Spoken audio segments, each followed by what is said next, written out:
the first question we have to ask in Chapter 13, why another financial statement?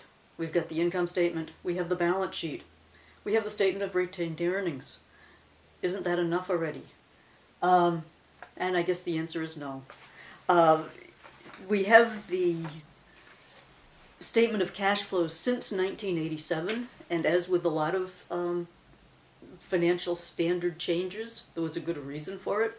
And the reason for this one was the savings and loan crisis back in the 1980s, which was very similar to the recent financial meltdown we had in 2008.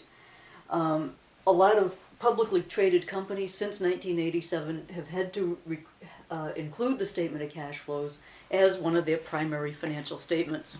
So what happened then, the savings and loans, they were a bunch of banks or lending institutions, and they had really good assets, and a lot of people, they were regarded as very safe, a lot of people invested in them.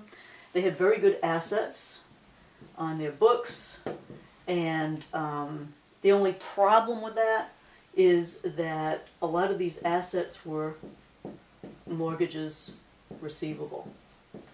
And a lot of these mortgages were not being collected. So the journal entry they had made to get those on the books would have been, their mortgages receivable and revenue. So they were booking lots and lots of receivables, which are an asset, and they were booking lots and lots of revenues, which is not a bad thing, except that none of these were being realized in cash. So they had lots of receivables on their books, but they were not collecting them. And so they got into the cash crunch, financial meltdown, very similar to what happened. So FASB, Financial Accounting Standards Board, decided, yes, it would be good if people who are using financial statements could be aware of a company's cash position. So we have the statement of cash flows. Okay. The setup of this chapter, we start off with the usefulness of the statement of cash flows, which introduces, sort of a general understanding of what it does and why we have it.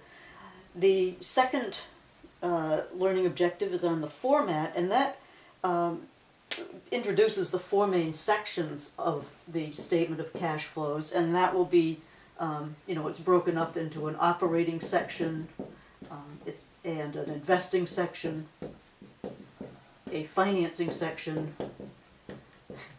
and you can see we get some terminology to learn here, and a non-cash, I'll abbreviate here, investing and financing.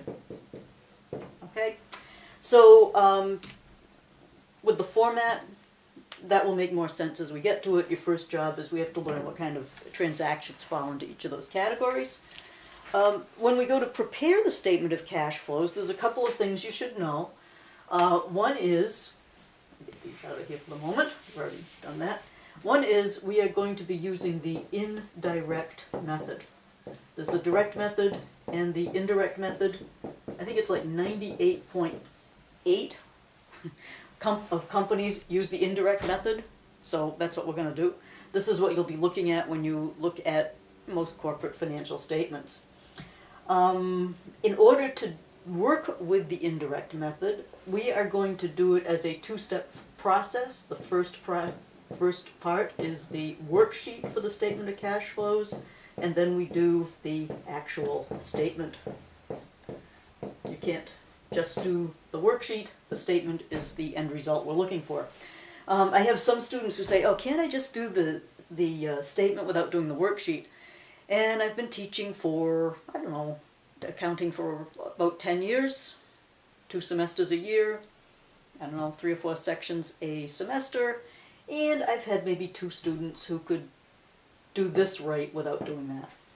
It can be done, but the worksheet is in the appendix of the chapter, and it's really a very methodical way to go about approaching it, and it takes a lot of the guesswork out of doing the statement of cash flows. Okay, and then using the statement of cash flows, The textbook just talks briefly about free cash flow. I go into a bit more detail on that because if you're really going to be using this statement, it is a really useful statement, and so I'll go into a little bit more depth on that. Okay, so that's about it for the introduction to the chapter, and the next thing we'll hit is the usefulness.